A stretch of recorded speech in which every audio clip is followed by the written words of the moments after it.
Want to know how to migrate your site to another host in WordPress?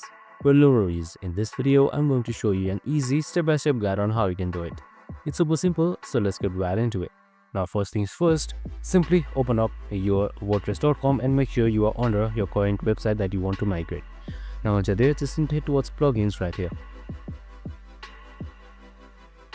Now, once you're under plugins, you can just simply search up for WP Migrate and back on.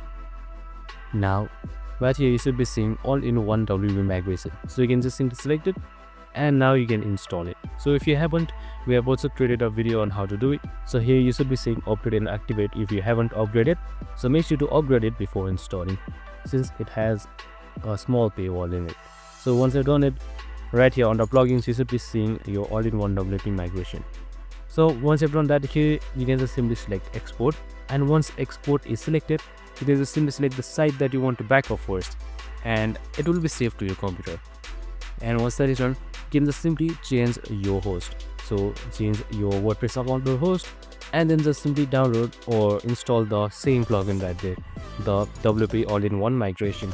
So once you've done that as well, select and activate the plugin and select import, and once that is done, you can just simply select the file or the website that you had downloaded, and once that is done, the migration should be successful. That's it. Super simple and easy. Just a simple plugin to install and everything is just super easy. I hope this video helped. If it did, make sure to like, subscribe and tune in with us for more of these videos. See you in the next one.